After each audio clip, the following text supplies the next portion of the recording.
ശബരിമല സ്വർണ്ണപ്പാളി മോഷണക്കേസിൽ പ്രത്യേക അന്വേഷണ സംഘം കഴിഞ്ഞ ദിവസം അറസ്റ്റ് ചെയ്ത മുൻ തിരുവാഭരണ കമ്മീഷണർ കെ.എസ്. ബൈജുവിനെ ഇന്ന് പത്തനംതിട്ട കോടതിയിൽ ഹാജരാക്കും.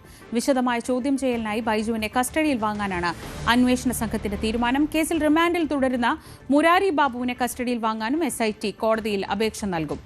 ഇതിനിടെ എൻ വാസുവിനെ തുടരന്വേഷണത്തിന്റെ ഭാഗമായി കസ്റ്റഡിയിൽ എടുത്തേക്കുമെന്നും സൂചനയുണ്ട്.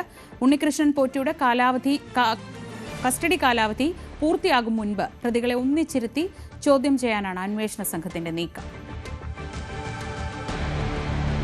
ശബരിമല സ്വർണ്ണക്കൊള്ളക്കേസിൽ ദേവസ്വം ബോർഡ് മുൻ പ്രസിഡന്റ് A. പത്മകുമാറിനെയും അന്വേഷണ സംഘം വൈകാതെ ചോദ്യം ചെയ്യും. ഉണ്ണികൃഷ്ണൻ പോറ്റിക്ക് സ്വർണ്ണപ്പാളികൾ കൊടുത്തുവിട്ടതിൽ ദേവസ്വം ബോർഡിന്റെ പങ്ക് പരിശോധിക്കുന്നതിനാണ് ചോദ്യം ചെയ്യൽ. ദേവസ്വം ബോർഡ് മുൻ അംഗം N. വിജയകുമാറിനെ നേരത്തെ ചോദ്യം ചെയ്തിരുന്നു. ഉദ്യോഗസ്ഥരുടെ നിർദ്ദേശപ്രകാരം കാര്യങ്ങൾ ചെയ്തു എന്നാണ് വിജയകുമാർ നൽകിയ മൊഴി. ദേവസ്വം ബോർഡ് മുൻ പ്രസിഡന്റിന്റെ N. വാസുവിന്റെ മൊഴി അന്വേഷണ സംഘം വിശദമായി പരിശോധിക്കുകയാണ്. ദ്വാരപാലക ശില്പത്തിന്റെയും കട്ടിളപ്പാളിയിലെയും ശാസ്ത്രീയ പരിശോധന നടത്തുന്നതിനുള്ള നടപടികളും SIT ഉടൻ ആരംഭിക്കും. വിശദാംശങ്ങളുമായി ഡാൻ കുര്യൻ. ഡാൻ, രണ്ട് പ്രധാനപ്പെട്ട കാര്യങ്ങളാണുള്ളത്. ഒന്ന്, ശാസ്ത്രീയ പരിശോധനയാണ്. അതിനൊരു സമയം അനുവദിച്ചിട്ടുണ്ട്. അത് 10 ദിവസത്തിനകം പൂർത്തിയാകും. മറ്റൊന്ന്, ഇവരെ ഒന്നിച്ചിരുത്തി ചോദ്യം ചെയ്താൽ മാത്രമേ ഇവർ ഓരോരുത്തരും പറയുന്നതിൻ്റെ ഉദ്യോഗസ്ഥരാണ് ഇതിന് ഉത്തരവാദിയെന്ന് ഒരു വിഭാഗം, അല്ലെങ്കിൽ ദേവസ്വം ബോർഡിൽ പറയുന്നു തങ്ങളൊന്നും അറിഞ്ഞിട്ടില്ലെന്ന് പറയുന്നു. ഇതൊക്കെ ഒന്നിച്ചിരുന്നാൽ മാത്രമേ അറിയുകയുള്ളൂ. ആ ഒരു നീക്കത്തിലേക്ക് എപ്പോഴായിരിക്കും SIT കടക്കുന്നത്? ഞങ്ങളിപ്പോൾ ഉള്ളത് ഈഞ്ചക്കലിലെ ക്രൈംബ്രാഞ്ച് ഓഫീസിന് സമീപത്താണ്. ഈ ഓഫീസിലാണ് SP ശശിധരന്റെ നേതൃത്വത്തിൽ, അദ്ദേഹം നേരത്തെ തന്നെ ഇന്ന് ഓഫീസിലേക്ക് എത്തി, അദ്ദേഹത്തിന്റെ നേതൃത്വത്തിൽ ഉണ്ണികൃഷ്ണൻ പോറ്റിയെയും ഇന്നലെ കസ്റ്റഡിയിലെടുത്ത, അതായത് തിരുവനന്തപുരത്തെ ഫ്ളാറ്റിൽ നിന്ന് പ്രത്യേക അന്വേഷണ സംഘം കസ്റ്റഡിയിലെടുത്ത് പിന്നീട് അറസ്റ്റ് രേഖപ്പെടുത്തിയ മുൻ തിരുവാഭരണം കമ്മീഷണർ കൂടിയായ K.S. ബൈജുവിനെയും ഒരുമിച്ചിരുത്തി ചോദ്യം ചെയ്യാനുള്ള ഒരു നീക്കമാണ് ഇപ്പോൾ നടന്നുകൊണ്ടിരിക്കുന്നതെന്നാണ് നമുക്ക് മനസ്സിലാക്കാൻ കഴിയുന്നത്. അതായത് ഈ 2019 ഈ അവിടെ നിന്ന് ഈ സ്വർണ്ണപ്പാളികൾ അടക്കം അവിടെ നിന്ന് കൊണ്ടുപോകുന്ന സമയത്ത് തിരുവാഭരണ കമ്മീഷണറായിരുന്നു K.S. ബൈജു. പക്ഷേ കൃത്യമായി K.S. ബൈജു ഇതിനെക്കുറിച്ച് അറിഞ്ഞു തന്നെയാണ് ശബരിമലയിൽ ഈ അവിടെ നിന്ന് ഈ വിലപ്പെട്ട വസ്തുക്കൾ കൊണ്ടുപോകുന്ന ദിവസം ബോധപൂർവം ജോലിക്ക് വരാതിരുന്നത് എന്നതാണ് അന്വേഷണ സംഘത്തിന്റെ കണ്ടെത്തൽ. അതായത് കൃത്യമായ ഒരു ഗൂഢാലോചന ഇതിന് പിന്നിലുണ്ട് എന്ന് ഉറപ്പിക്കുകയാണ് SIT. അതിന്റെ ഭാഗമായാണ് ഇവരെ ഒരുമിച്ചിരുത്തി ചോദ്യം ചെയ്യാനുള്ള നീക്കമുണ്ടായിരിക്കുന്നത്.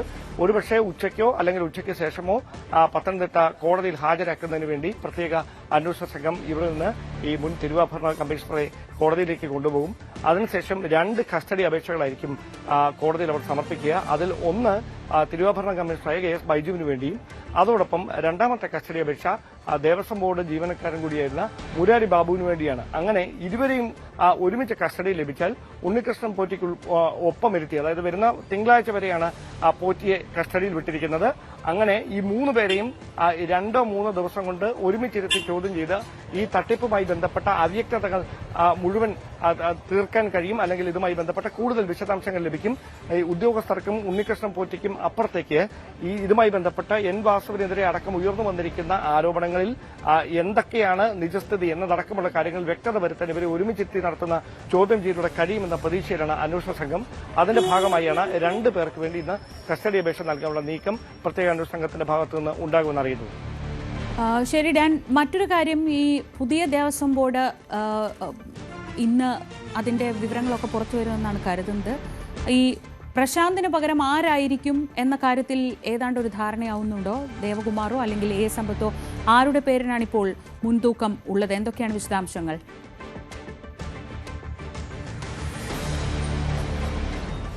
ഇന്ന് ചേരുന്ന CPM സംസ്ഥാന സെക്രട്ടേറിയറ്റിലായിരിക്കും ഇതുമായി ബന്ധപ്പെട്ട അന്തിമമായ തീരുമാനം ഉണ്ടാകുക. ശ്രീജ നേരത്തെ സൂചിപ്പിച്ച പോലെ സമ്പത്തിന്റെ ഉൾപ്പെടെ 2 പേരുകൾ ചർച്ചകളിലുണ്ട്. 2 പേരുകളും മുമ്പോട്ട് വെക്കുന്നതിന് പല കാരണങ്ങൾ നേതൃത്വത്തിന്റെ ഭാഗത്തുനിന്ന് നമുക്ക് പുറത്തേക്ക് ലഭിക്കുന്നുണ്ട്. പക്ഷെ അതിനപ്പുറത്തേക്ക് ഈ 2 പേരും അല്ലാതെ മറ്റാരെങ്കിലും ആയിക്കൂടാനുള്ള സാധ്യതയും തള്ളിക്കളയാനാവില്ല. എല്ലാ വശങ്ങളും പരിശോധിച്ചതിന് ശേഷം, കാരണം ജാതി സമവാക്യങ്ങൾ അടക്കം നോക്കിക്കൊണ്ടായിരിക്കും ഇക്കാര്യത്തിലൊരു തീരുമാനത്തിലേക്ക് എത്തുകയെന്നാണ് മനസ്സിലാക്കാൻ കഴിയുന്നത്. ഈഴവ സമുദായത്തിൽ നിന്ന് തന്നെ ഒരാൾ ഒരുപക്ഷെ ദേവസ്വം ബോർഡ് പ്രസിഡന്റായി വരാനുള്ള സാധ്യത തള്ളിക്കളയാനാവില്ല നിലവിലെ സാഹചര്യത്തിൽ. കാരണം ഈ തെരഞ്ഞെടുപ്പൊക്കെ അടുത്തു വരുന്ന ഒരു സാഹചര്യമുണ്ട്. മാത്രമല്ല ഈ വിവാദങ്ങൾ തീർത്തിരിക്കുന്ന ഒരു വലിയ പ്രതിസന്ധിയുണ്ട്. അതിന് കൃത്യമായ ഒരു മറുപടി നൽകുക എന്ന ഒരു നീക്കം കൂടി ഈ പുതിയ ദേവസ്വം ബോർഡ് പ്രസിഡന്റ് തീരുമാനിക്കുന്ന കാര്യത്തിൽ ഉണ്ടാകുമെന്നാണ് അറിയാൻ കഴിയുന്നത്. അതായത് PS പ്രശാന്തിന്റെ ഭരണസമിതിക്കെതിരെ വലിയ തരത്തിലുള്ള വിമർശനം ഹൈക്കോടതിയുടെ ഭാഗത്തു നിന്ന് ഉണ്ടായിരിക്കുന്ന പശ്ചാത്തലത്തിലാണ് പ്രശാന്തിനെ മാറ്റാനുള്ള തീരുമാനത്തിലേക്ക് എത്തുന്നത്. സർക്കാർ അത്തരം ഒരു തീരുമാനത്തിലേക്ക് എത്തുന്നതെന്നാണ് നമുക്ക് ലഭിക്കുന്ന വിവരം. അങ്ങനെയെങ്കിൽ കൃത്യമായി ഈ ആക്ഷേപങ്ങൾക്ക് മറുപടി എന്നുകൊണ്ടുമായിരിക്കും പുതിയൊരു ദേവസ്വം ബോർഡ് പ്രസിഡന്റിനെ സർക്കാർ തീരുമാനിക്കുക. അതിൽ ഇന്നത്തെ CPMന്റെ സംസ്ഥാന സെക്രട്ടേറിയറ്റ് നിർണായകമായി മാറും. അതിലായിരിക്കും ആരെ പരിഗണിക്കണമെന്ന കാര്യത്തിൽ ഒരു അന്തിമ ചിത്രം തെളിയുക. ഏതാണ്ട് ഉച്ചയോടെ അത് സംബന്ധിച്ചൊരു സൂചന ലഭിക്കുമെന്നാണ് കരുതുന്നത്. ഡാൻ കുര്യനാണ് വിശദമായ വിവരങ്ങൾ നൽകിയത് തിരുവനന്തപുരത്ത് നിന്ന്. മറ്റു വാർത്തകളിലേക്ക് മടങ്ങിയെത്താം ഇടവേളയ്ക്ക് ശേഷം.